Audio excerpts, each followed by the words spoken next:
to mute yourself whenever you are not speaking. All slides and links referenced in this webinar will be sent out, along with the recording and PowerPoint presentation in the monthly edition of the Light Center PD to Go newsletter. As a continuation of the Y series webinar held on May 9th, the spotlight of today's how-to session is again on socio-emotional learning, or SEL. This time we will witness what SEL actually looks like in the classroom, and the facilitator will share some ideas you can easily incorporate into your sessions. This afternoon, Dr. Daphna Ram, Westcliff University doctoral writing specialist, will be facilitating this how-to series session. Thank you, Dr. Ram, for facilitating today's workshop, and the floor is yours. All right, thank you. Hello, everybody. So today, it's going to be just more interactive. I encourage you to sort of say what you want to say when you want to say it. It'll be much more interesting than me just talking at you the whole time. So I will go ahead and share the presentation. Let me know when you can actually see it. Apparently, or not.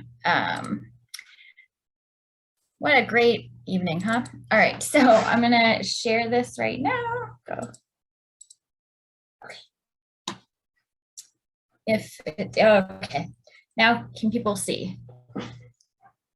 All right, thank you so much. Okay, so again, today we're doing how to, basically social emotional learning in your classroom, just kind of some ideas about how you can implement some of the stuff we talked about last time, how you can implement that in your own classroom to help your students feel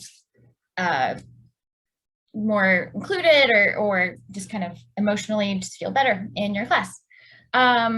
Okay, so the agenda, you guys are seeing just the slideshow, right? That's not, I'm just making sure. Okay, the agenda today, we're going to review SEL very, very briefly, and then we're going to talk about SEL kind of in your classroom broadly, and then in your classroom specifically. So we're going to talk about some specific things you can put in there, and we're going to actually practice those specific things. This morning, we didn't get through all of it, so which was exciting because that meant people got into it. So hopefully, I mean, we'll see how far along we get today, but yeah, and again, any feedback, any thoughts, anything like that, please go ahead and let me know.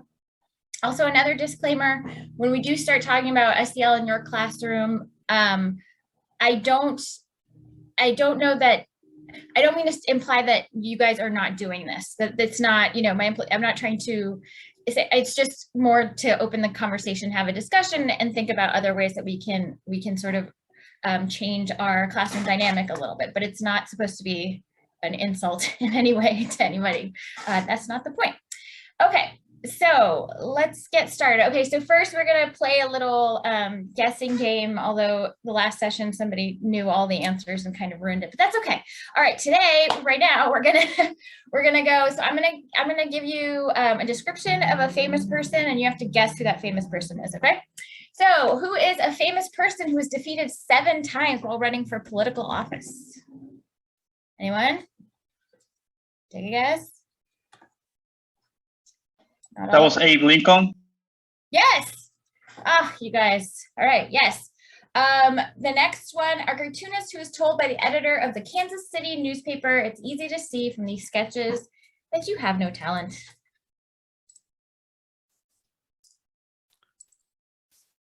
Could be a couple, but Walt Disney. Yes. Oh, no, you're one of those. You know all of them, don't you? Okay. Next, a famous singer who was fired after his first performance.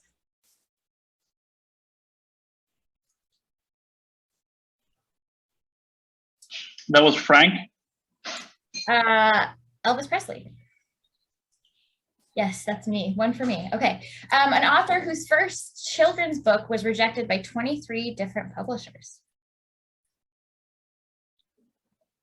That was Rollin. So close. Well, so Dr. Seuss, and actually, I think, is it the next one? Yeah, this is, so she's the next one. And But then she was also rejected by not 23, but I think it was somewhere close. Yeah, that's true. That didn't say exactly how many, but I buy it. Yeah, it was something like that. I think you're right, from what I recall. An inventor who was thrown out of school in the early grades because his teachers thought he couldn't learn. Well, Einstein flunked a few classes. Thomas Edison? Who is it? Thomas Edison? Are you guys just Googling this and just ruining it? No, I'm kidding. Yes, Thomas Edison. Yes, you were right. Congratulations. And then next, last is a famous athlete who was cut from the varsity basketball team his sophomore year in high school.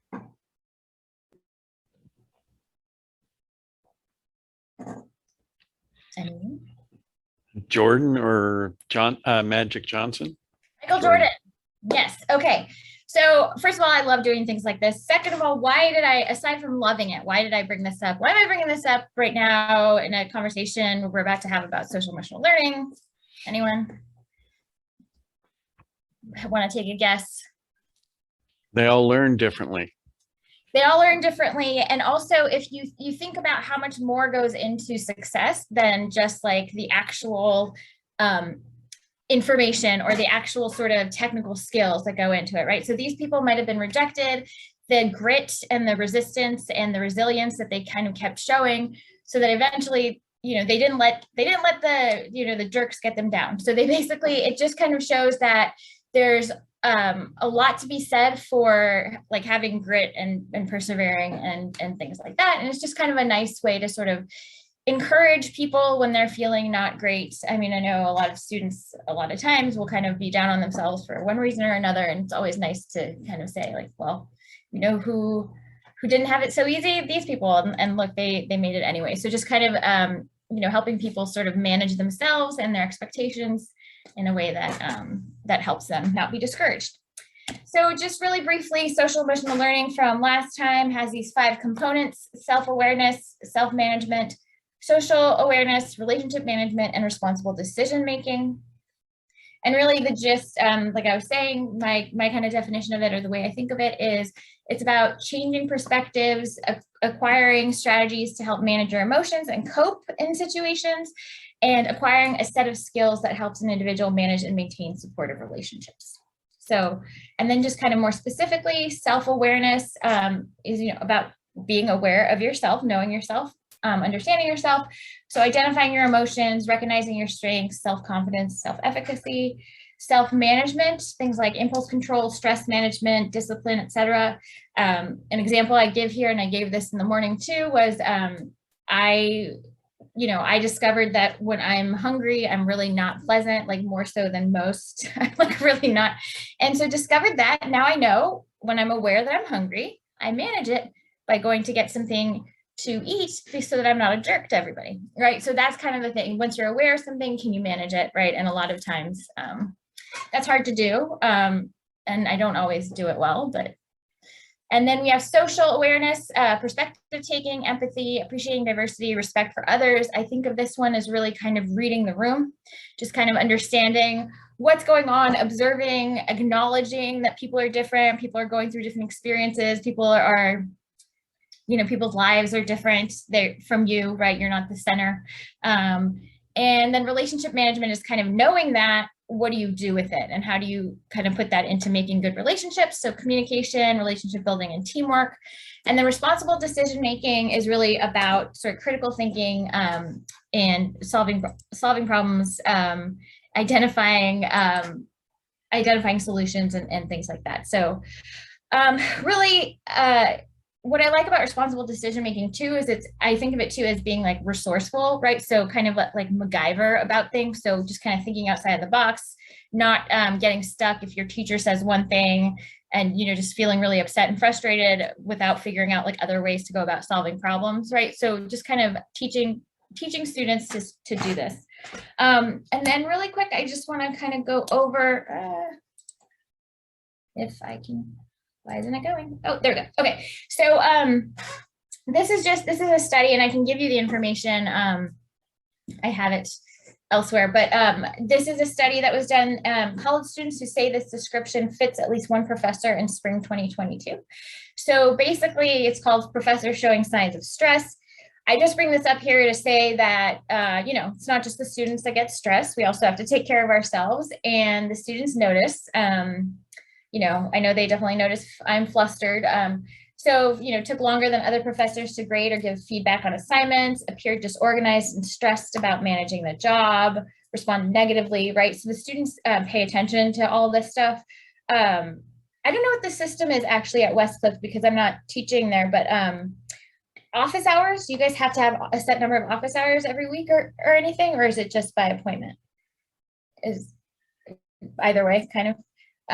Yeah, well, because one of the examples that was given in this was that, sometimes, and this has happened to me before when I was in college, you walk into a professor's office and you can tell they don't want you there. And so even if it's office hours and you're like, okay, I'm not doing this again, right? So this is just sort of a study that just kind of, it's like, okay, the way we are in the classroom, first of all, we have to take care of ourselves, obviously, because we're stressed.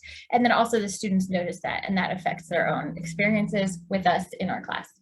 And then this is really cool, which I really like. And again, it's the same study and I can give you more information if you want, but if you look at what students want from teachers, so it's not just, I want you to teach me these technical skills, or I want you to teach me this material, right? A lot of it is, 45% said willingness to listen about personal issues, and consider accommodations, help navigating college life, help choosing a graduate program, etc., right? Really helping students sort of outside of the classroom, right? So sometimes they just kind of want, and sometimes they have, and as they have some things going on sometimes in their lives, and they may or may not tell you sometimes, but they do see professors as people that they can go to. So again, just sort of being aware that as a professor, there's a lot of students might be expecting a lot, and just sort of being mindful of that, even if you don't want to give a lot, just being mindful that this might be where they're coming from. And so just being sensitive to responding to them in a certain way. So having said that, let's talk about SEL in your classroom. So there's really kind of two main ways that you can incorporate SEL into your classroom. We'll talk about both of them. The first is you can do explicit class activities and assignments that target the specific skills. So you can really just say, okay, now we're going to write about our feelings, right? That's a really, that's one way to do it. Another way is you can just have a classroom environment that promotes skills. And this can be, you can show that in the way that you respond to your students, either in conversation or in the feedback that you give them with what they're working on, and also in the class policies and procedures that you have in place. And again, I'll show you a couple of examples of that. I also encourage you, if you come up with something, that I'm not covering, please say it. I mean, that's the point of this, just to sort of discuss how this goes. And then, so first off, I'm just gonna say like explicit classroom activities. So let's have a look. So one thing you can do really is just ask students how they are doing, right? They come in the class, you just say, how's everybody doing, right? And that's just one thing that sort of eases the tension a little bit. Oh no. You can also emphasize the emotional parts of material. And again, this is probably easier in humanities or social sciences or things like that. But the idea is that if you're teaching about something, don't just teach about the facts, especially if you're talking about humans, think about some of the emotion that might have gone behind it. There's a study that looked at like perseverance in kids or in students, and they found that when students read like an emotional story about kind of like the list of people that I gave you, the famous people who had struggled, when the students read about struggles, like the emotional struggles of people, as opposed to just, this person did this and did this and did this, they actually were more, I want to say resilient. I'm not sure if that's exactly what they looked at, but it was something like that. They were more willing to sort of persevere or whatever. So them connecting with material emotionally is actually really helpful. We are emotional people, so that's why. You can also ask students to reflect on their feelings regarding upcoming exams. Just kind of checking in if something's a big deal. I liken this, and I said this earlier too, I liken this to I don't like to fly when I'm on the airplane and there's turbulence. I really like it when the pilot comes on and says, okay, folks, we have some turbulence. Like, okay, right? That just makes me feel, okay, everybody know, like this is a thing, we've all acknowledged it. It's kind of we're all uncomfortable and this is just how it's going to be. There's something, it kind of takes the edge off a little bit. This is how I feel when there's an exam coming up and you know all the students are kind of panicking about it. Just even saying like, hey, I know this is a big deal, just acknowledging sort of what they're going through. And then assigning group work and having students work toward a common goal. So again, they would have to work together, right? Relationship management, appreciating diversity, having to have empathy, etc. You can also incorporate the study of emotion into course topics. So that's kind of like emphasizing emotion and material, but this is more just kind of a more explicit sort of, this is the emotion unit or whatever, as opposed to just sort of highlighting emotion and whatever you're talking about. And you can also ask students to set SMART goals for the class. So that's what we're going to do. How many of you have heard of SMART goals before? I'm sure it's a thing. Well, I don't know if anybody's saying anything. I can't see all of you. Anyway, SMART goals, we're going to talk about them right now. So SMART goals are basically goals that are specific, measurable, achievable, relevant, and time-bound. And what that means is, right, that they have to be specific, so really, really clear kind of what the goal is and what you want to do. Measurable, you have to be able to see whether the goal has been done or not, right? Whether it's been achieved or not. Achievable is that it's likely to be achieved. So I can't really say like, I'm going to go climb Everest tomorrow, right? I'm not equipped to do that. So that's not achievable. Relevant, something that's important to you or to whatever you're trying to achieve, right? And then time bound, there's some sort of time limit or deadline or schedule component to it. So I'd like for us to practice, and what I want actually is, if you can, I'd like for you to identify like 3 places in your course where students can set goals and then like where you can check in on progress. So for example, if there's some, and again, you do with this whatever you want, but if there's some, for example, large, like a paper due at the end, right? Maybe in the beginning or at some point during the semester, you can sit down and say, okay, well, let's make benchmarks for this. Let's figure this out. And then I'll check in on this, like really helping them try to figure out, okay, I have the entire semester to do this. How am I going to plan my time so that I can do this well? So kind of just checking in on that. So here are just a couple of examples of SMART goals. So instead of saying I'm going to study for this exam, right, saying I'm going to take notes on 5 pages a day until the exam day. I apologize for the typo there. Or this year I will save enough money to finally go to Cabo for spring break. Great. Sure, right? But really, what's more important is knowing this year I'm going to put aside $20 from each paycheck into my spring break fund. Very, very specific. I once had a student who told me that these don't sound like goals, they sound like plans. And so then I had to say, well, what I'm telling you is a good goal is a plan, basically, right? It tells you specifically, so you can have kind of larger goals, right? The bigger goal is I want to go to Cabo, but how am I going to do that? I have to save up money. How am I going to do that? This is exactly kind of how I'm going to do that. So yeah, what I'd like to do is put you all in breakout rooms now and just have you kind of talk to each other and think about it. How many of you are there in here right now? I don't actually even know. 1, 2, 3, 4. Mary, do you know? How many? There's 15.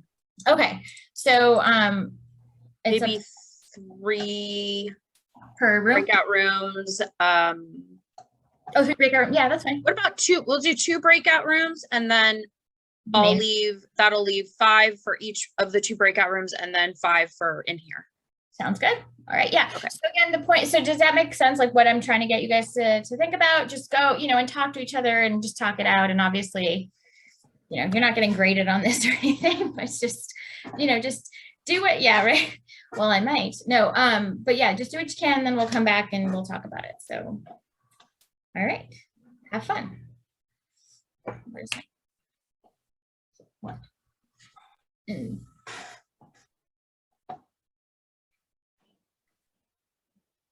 room's open already? Mary, I'm getting there. Oh, okay. Oh, thank you. Okay, there we go. All right.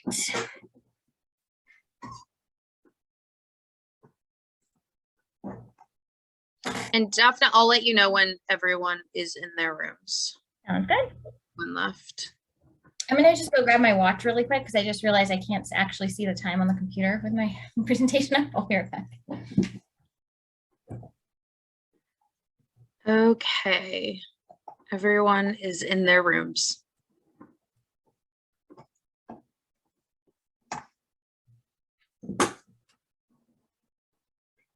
All right.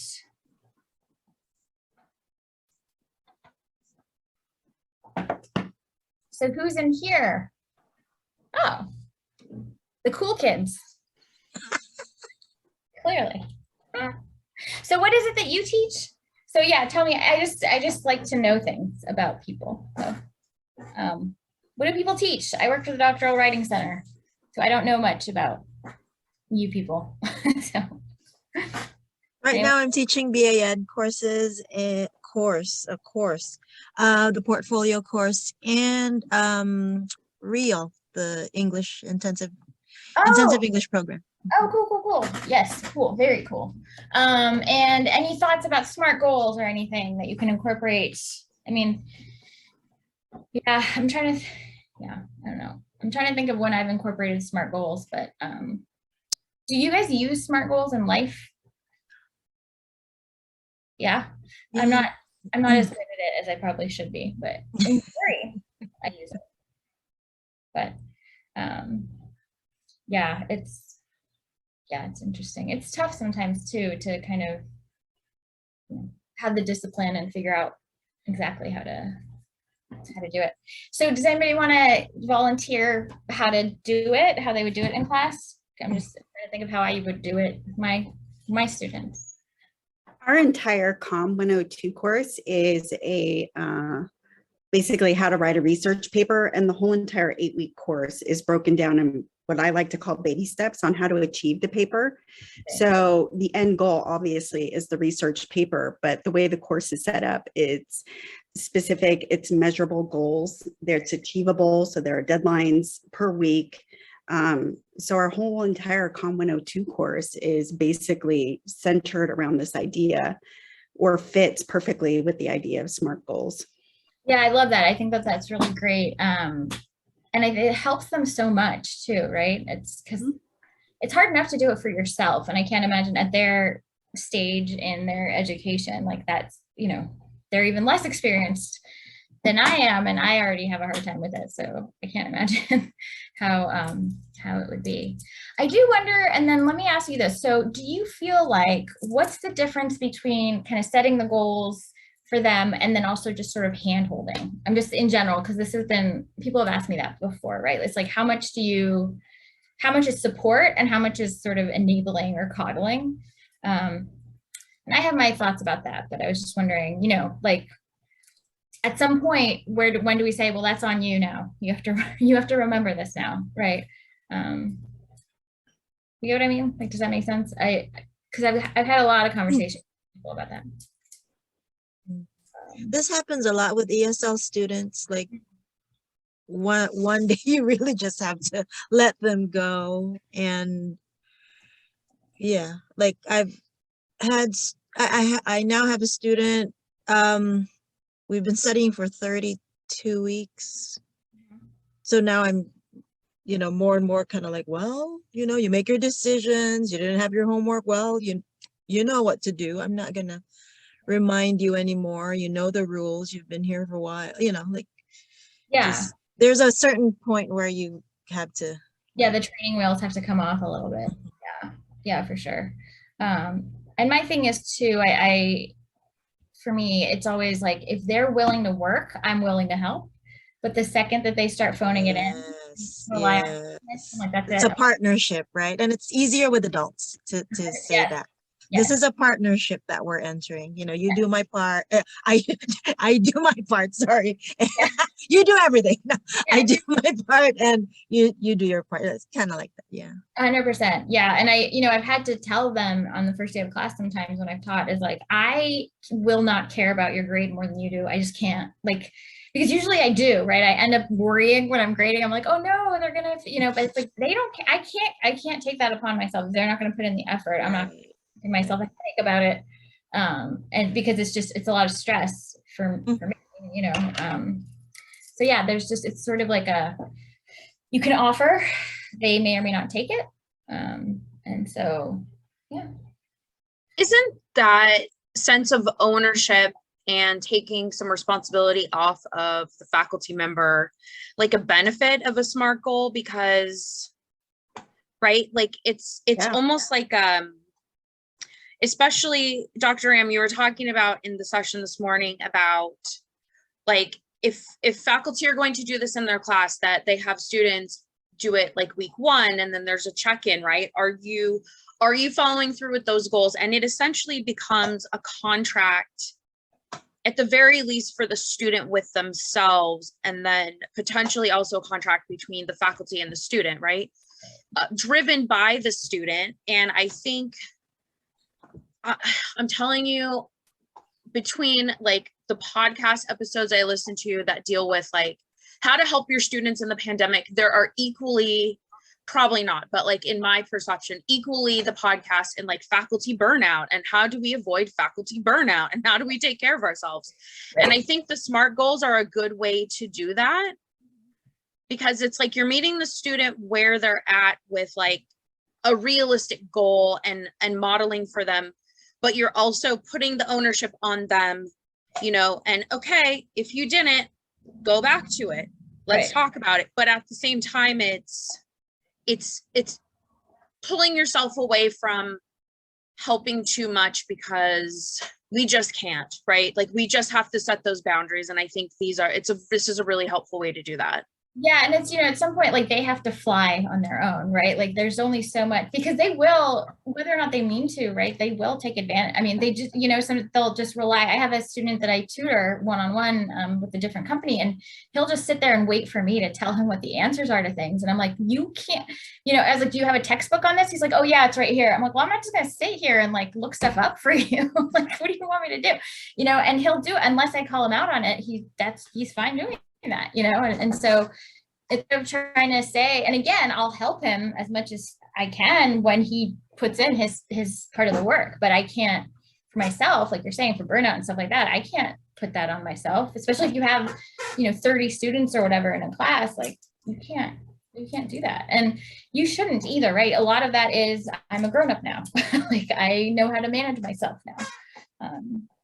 But yeah, no, I definitely think, and I think that this is the thing with the SMART goals that I like, and that you brought up too, was that it's not like every 10 minutes you're like, okay, where is it? Right? It's really like you're saying, it's like, here's some benchmarks, you do you, and we're just going to check in, and whether or not you do it, you know, that's on, like, it's just enough scaffolding, I guess is the way to say it. And I've read a little bit about like merit-based grading, and seen it implemented in some colleges and universities, albeit not necessarily well. But I think that is like, this is part of it, right? Is this, it could be extended potentially into something larger that really helps them to like be accountable for themselves and to measure the progress that they've made as well. Right. Oh, thanks, Jody. That's just kidding. That was your group. Okay. I think everyone's returned now, right? Yes. Does anybody want to debrief? I know what we talked about in here. Does anybody want to say anything, volunteer anything? There's no wrong answers. We're all friends here. It's okay if not though, but yeah. Well, for now, we're all friends here. No, anything, I mean, we were just talking about how it's important not to coddle the students, and the SMART goals might be a great way to sort of kind of straddle the line of help, but then promoting their independence, just one way to do it. And then I think also another thing that's important is especially if you're giving, you know, benchmarks, and then that allows you a place to kind of check in with people. So how many groups did we end up having? Two? There was ours, and then the 2 in the breakout rooms. All right. So does group 1 want to share kind of what they went over a little bit? Anyone? And we'll say group 1 was breakout room 1, breakout room 2, group 2, and then main room, group 3. Right. You mean the cool room? I can share a little from group 1 if Dr. Inserto or Dr. Rios or Dr. Baruti or Dr. Shakib want to contribute. That's great. But it was really interesting because as I was speaking with the team members of our group, we thought about it in terms of strategic planning. Because when I think of a SMART goal, like in the job that I do, I make a strategic plan and we do SMART goals. And so sometimes I'm like, sometimes they're hard for me. Like I get stuck sometime in the measurability, the quantifiable milestone, Dr. Rios. And so then someone brought in, I think it was Dr. Shakib brought in this idea that sometimes maybe the goal needs to be fixed rather than this target. And we always think of goals as being, kind of that they can change. We can, so if you it was just a really interesting conversation to think of it very differently than just short and long terms, but the idea of fixed, because Dr. Rios gave us gave the example of saving for a house, and how saving for a house is not always like, now with inflation, that percentage might change. It might take longer than 5 years. And then the idea of the goal is the goal saving for the house or buying the house or saving the money? It was just, we had an excellent conversation. Thank you so much, group one. Are you saying it's like an iterative process, right? It's kind of like you start, you kind of see where you are, you go back, you fix, sort of, yeah. I'm not sure, like, I think Dr. Rios has a contribution. So, and that was one of the things that we're looking, is kind of like, and it's a very interesting topic because sometimes the goal can be fixed, but other times the goal can be like one of the team members say, it can be just kind of like a moving target, right? So that's where you develop these milestones that allow you to do a quick stop and kind of like reset or readjust as required, and then just continue your journey. But right. But that was a very, very interesting conversation. Thank you.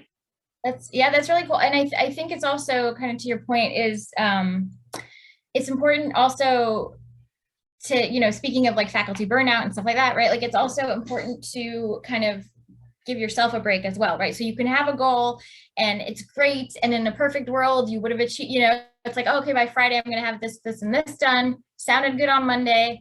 You know what? It's Thursday, not going to happen. It's okay, right? Like you can adjust that. And it doesn't always feel great. I get that, but it's also, it's completely human. It's completely natural to be like, okay, well, you know what? Maybe instead of these 3 things, I'll get 2 of them done or whatever it is. But that's kind of for me, how I think about like a moving thing, like what's reasonable? How can I adjust what I want to do? What's my overall goal? And how do these little adjustments kind of help that? Yeah, thank you. Group 2, anyone? I don't actually even know who's in group 2. So talkative, everybody. It was myself, Professor Lipo, Professor Hirakawa, and Professor Amarin. Oh, cool. And Professor Cook as well, I believe. Well, if you want to share anything or even just to be like, yeah, you guys are right. Well, as someone who is relatively new to the world of academia, I'm always surprised by how much more technology my students have available to them, but they also have a lot more outside pressures that they're having to deal with than I did when I was a college student. Yeah. And I was just telling the other professors that it always is surprising to me just how much pressure, whether it's with COVID and other factors, how many students are losing loved ones at younger and younger ages. And that's just causing them to want to unburden themselves to somebody, somehow, somewhere. Yeah, I think, right. And I think that's, social emotional learning, I think like it can get like a bad rap for being, touchy feely or whatever. But I think it's actually like a really important human thing, especially now with all the stuff that's, there's so much going on, like you're saying with COVID and all this stuff, and then just kind of helping students sort of manage everything. And part of that is, yeah, you could have SMART goals in your personal life too, right? Like I will, call 3 friends today, or I won't freak out, or whatever it is, right? And so I think that that's really important. Yeah, there's a lot. I couldn't imagine being in a college now, honestly. I think it'd be tough. It'd be really tough. Yeah. Does our group want to share to recap real quick? Or, we were brilliant, so probably. I don't know. If anybody wants to share, otherwise we can go on to active listening, which is Very exciting. All right, well, don't everyone talk at once. We'll move on. Okay, so let's go to, okay, so now the next thing, so these were like explicit activities. So, right, so this whole thing with SMART goals was really about like take time out of the class and like really devote to, okay, this is how you can set up your SMART goals and this is how you're going to manage your time, etc. Now I'm going to talk about, and this is something that's probably more likely to happen, is the classroom environment. Okay, so the classroom environment, right, is really just about like the way you handle yourself in the class, what you expect of the students in the class, just sort of the feeling that the students have in your class. So here's a couple things. You can give students choices or options. And by that, I mean, and again, it's not always ideal to do this, and I get that, but you know, something like you can hand this in for like this now, or you could do this later for this other thing, right? Just sort of giving them, and it's not so much so that they can just like get an A and move on, right? It's not necessarily to like help them get the best. I mean, it is, but a lot of it is for their autonomy and just making them feel like they have some sort of role in their education as opposed to just kind of being talked at.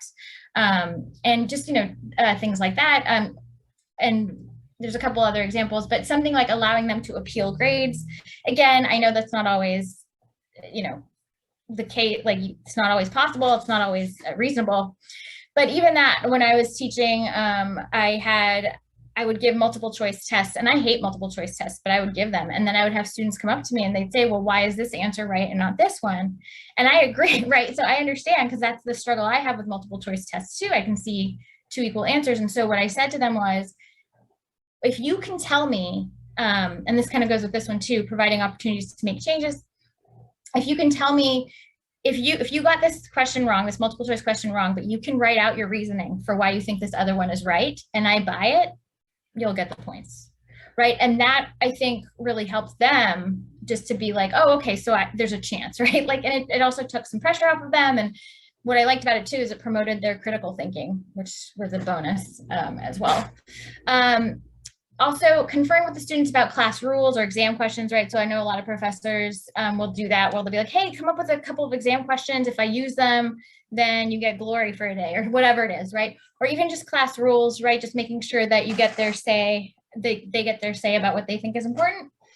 Writing the day's agenda on the board, simple, but also very helpful in terms of time management, or at least self-management for them. So if they're like really antsy, they're having a really bad day, they can be like, okay, I just have to sit through 3 more things, right? Just sort of helping. And then also just so that they can kind of, it's more practice with understanding how time gets segmented, things like that. You can also listen actively and use growth mindset language, both in person and in written feedback. So we're going to talk about, and we'll probably only have time for, active listening. So how many of you have done active listening a lot? I meant to change this transition, I'm sorry. So this is empathic listening, active listening. This is this idea where mostly when we're talking, or when we're in a conversation, right, we spend a lot of the time really just thinking about what we're going to say next, right? Not so much about what the person's saying, but just like, oh, what's my response to this going to be? Oh, this reminds me of this other thing, right? We don't let the focus really be on the person. So active listening is really about listening well, right? And really making it about the person speaking, the person who has the problem, the person who needs to talk to you, right? So you keep your opinions to yourself, right? Even if you think it's, you know, they're doing the dumbest thing ever, you don't say that, right? You focus on that other person, make eye contact, see their perspective, make sure you pause in all the right places, right? You're not rushing them, identify their feelings, really validate, right? Paraphrase their words to show that you're listening, and then nonverbal communication, nodding, right? Like just making sure that you seem interested. And again, the thing with active listening is take yourself out of it, right? It's not about you at all. And it's tough, but it's the most, it's actually a really humbling experience when you actually try to do it, because then you're like, oh yeah, I do talk about myself a lot when I shouldn't. So let's practice, and let me just give you some pointers. So active listening, really, usually there's kind of 4 ways that you can sort of that you can do that. So somebody will talk to you, let's say, about a problem, and there are 4 ways that you can respond. So you can respond with silence, right? Just to kind of show like, okay, you know, keep talking. Or you can ask for expansion. Okay, can you say more about that? Clarification, what do you mean by that? Reflection, it sounds like you're saying. So with active listening activities, usually what happens, and this is what we're going to do, you're going to get in groups and you're going to have a speaker, somebody talk about a problem. And it can be, it doesn't have to be a real, I mean, you can make it up, whatever. But what I'd like is for in the rooms, take turns kind of being the active listener versus being the person with the problem, and then give feedback in terms of like, well, you know, here, you know, you can give each other feedback about the active listening, right? And so one thing, a couple things to watch out for with the listening, you know, active listening isn't about fixing somebody's problem. It's not about that. Active listening isn't about sort of saying, oh yeah, that reminds me of a time when right, or this happened to me. It's not about you, right? Take yourself out. It's not about you. Or even like one-upping the person, right? Saying like, oh, well, you think that's bad? Well, listen to this, right? So it's, again, it's not about you. It's just about like connecting with the person based on what they're saying. And so the reason I'm talking about this is also a great way to respond to students. A lot of times they do come to us and we feel like we have to fix, or we feel like we have to kind of, we get defensive or something, right? I've gotten defensive before, and then I'm realizing, oh, they're just frustrated. They're just they just need me to kind of just be here right now. So yeah, so if you guys can we'll put you back, I guess, in the same groups, and if you can take turns, and then we will regroup and we will chat about it. So does anybody have questions about any of that? No. They're all moving. Okay. So it's just us again, yay. All right, so do you guys want to try having an active listening conversation? I mean, I could be the person with the problem if you want, or I could demonstrate first if you want. It's up to you. Okay, wait, so am I gonna be the listener? I'll be the problem person. Okay. Not that I have a person with the problem. You are the problem. Yeah. Okay. All right. And that I can take. Okay. So I'm going to pretend I'm your student. Okay. And just so you know, I'm not like, I've been, you know, I think it's like one of those things where I can tell you how to do it, but I'm probably going to mess this up too. So just, you know, everybody be gentle. Go on. Dr. Ram, I am having a really hard time getting my work done at home. My roommates are very disruptive. Oh, okay. What do you mean? How? Well, they play their music really loud, and because I'm in campus housing, I have to share a room with another student, and they are not respectful of being quiet while I'm trying to study and get my work done for your class. Okay. Could you tell me a little bit more about how that goes? So for example, last night I was like 10 o'clock. And I usually try to be in bed around midnight, and my roommate decided to come in at 10:30 while I was listening to quiet music and trying to study, and decided to start talking on the phone really loudly. Okay. So yeah, it sounds like you're saying, or you're kind of upset that they don't seem to be really respecting your boundaries or your goals or what you want to get done. Exactly. Yeah, good talk. No, I don't but right, like, so that's the thing. But do you see, first of all, that was you did an excellent job being a student. Because I've heard this many times. Yeah. So when they come to you and they say that, are they trying to get you to fix it, or? So usually there'll be something attached to it where it's like, I'm having trouble getting my work done because of X, Y, and Z. Can I turn it in later? Right? Later. That's usually what it's attached to. Right. I have actually found not as many students will like divulge personal stuff just because we're not in person. I find that when we're in person, there's just a lot, right? Sometimes they'll hang out after class and want to chit chat, right? I think there's just more of a, more of a comfortable forum for that, where they feel that they can do it in private, especially because all of our classes are recorded. But with that being said, I have had some students reach out and want to talk one-on-one, like over Zoom, not recorded, and then they will kind of unpack it in that forum. By the way, so speaking of, that's actually a good, that reminds me of, what's the policy there in terms of protecting yourself in that situation, right? If you're one-on-one with them, nobody else is there, it's not recorded, and they can basically say whatever they want. They can be like, well, she tried to get me to whatever. It's like, oh, you know, like that's a good question. I haven't run into that. Yeah. Right, because it's usually like, hey, I need to turn in work late, here's the background, or can you suggest, like, they're looking for help, right? Usually it's not outside of the boundaries of a tech issue or, you know, coming up with a plan to turn stuff in. I haven't really run into anything like super serious in a while. Yeah, I had a student when I was teaching come up to me, and she said, and this was not, but she said like, oh, my daughter's father left us yesterday.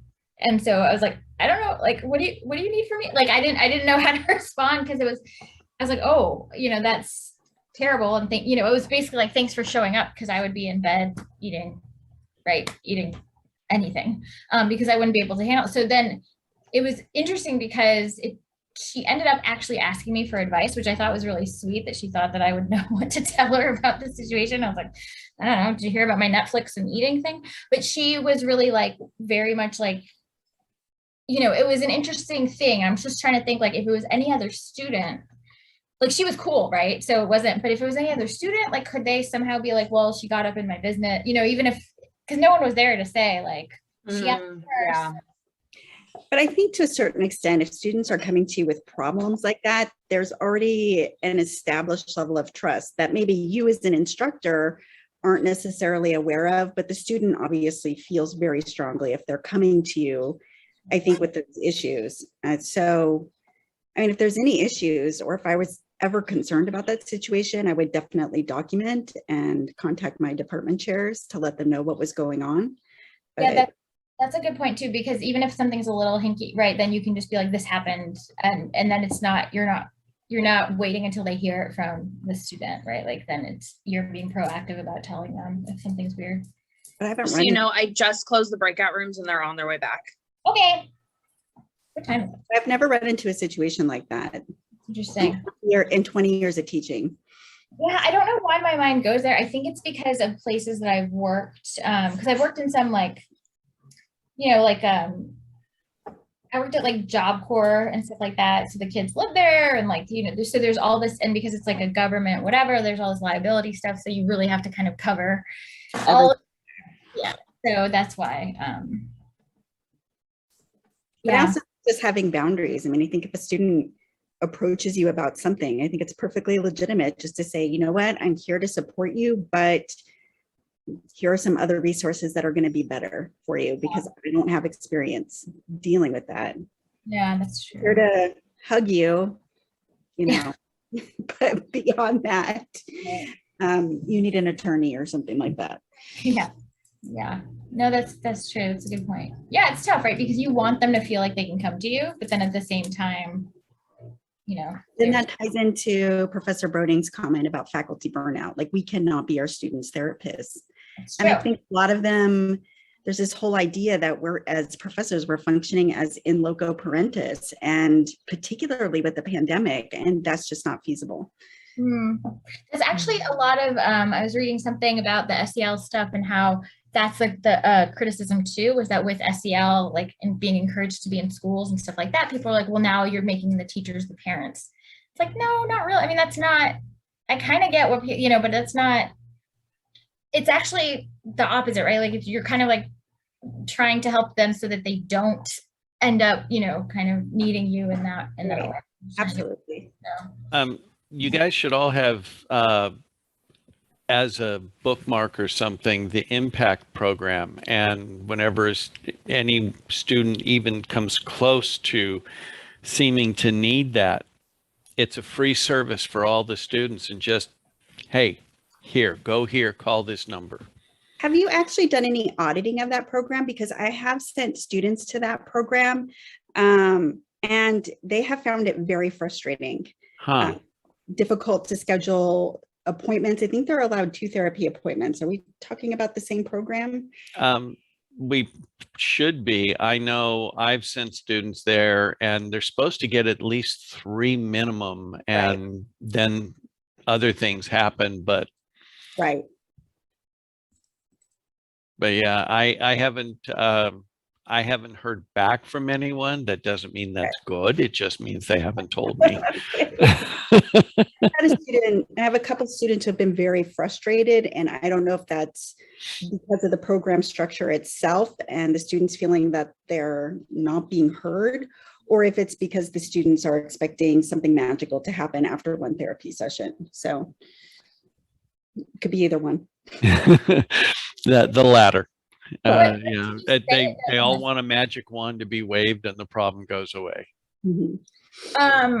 So I just kind of, at some point, I'd like to kind of find, like, what people say to stuff like that, because I never know how to respond to a criticism like that about a program without like being like, am I now sounding like I'm criticizing the program too? You know what I mean? Like, I don't like, because I don't know. That's what I would say for that you should document, like ask for, a documentation of it if they're willing. Otherwise, if they're not, take notes on it and elevate it to your program chair. Oh, okay. Definitely. Yeah, absolutely. Because if it's not working, then we can gather that and send it higher up and see if something can be done. Oh yeah, I'd be, all the students can come and tell me. I love to report things that don't work. Okay. So really quickly, because we're almost out of time, do people want to just sort of recap what you talked about? So I know group 1 apparently is the most amazing group ever. Do you guys want to talk about what you talked about or share anything? No? I will just say very quickly, we did talk about the ability for professors to recognize that each student has different strengths and that they work in their classes to support those. And they do listen to students even when they don't necessarily have a lot of control over the curriculum. Right. And so, like, and they do listen and they try and help in terms of just understanding that not everybody comes with the same background knowledge. I don't know if Dr. Inserto or Dr. Shakib or Dr. Rios want to add. Do you tell them when you have no control, like kind of sort of the other, like that kind of piggybacks off the other question, right? Of like, what do you say when they complain? Do you tell them, do you say like, I get you, but like, do you make them feel heard? Like, I don't. Well, I think every professor probably has a different approach to socio-emotional learning, or really emotional intelligence, right? Because we're talking here about empathetic listening. So you're really talking about how do you self-regulate yourself? How self-aware are you? How do you practice empathy in itself? And so, but I believe as a student in our DBA program that my professors do listen to me when I express frustration around mathematics or not being able, right? Or I do believe that they've also been very considerate when, like, sometimes you're just like, I don't know how I missed that, but I didn't get that. Could I turn that in late? Or, right? I do believe that, hey, I didn't design the course. Let's do our best. Let me see if I can give you some tools to help you with that, or let me show you who you can talk to or where you can go maybe to get that assistance. So, like, again, personally, like, I've been able to reach out, frankly, to the Writing Center and you, Dr. Ram, and I've been able to reach out to Art to be able to get some, like, so I think that professors who help direct you sometimes is really important. And I find that in my experience, they do that. And being able to tag on to what Professor Constant said, being able to direct them is half the problem. And it's also half the solution. If I would rather a professor, instead of saying, no, I don't know, or I can't do anything about it, tell them to put it in writing, either in an email to the program chair, to the dean, whoever, and, or even better, put it in the end of course survey. And those are looked at, and the professors do get results, and they can say, I know they look at them because they're sent to me. And if they, if they want to have an email sent to the program chair, that's even better, because then they're going to get a response. They can also have the student send it to the idea zone, where I guarantee they get a response within 48 hours, that someone says, hey, I got this, I hear you. And I paraphrase back to them, and the response is what they said.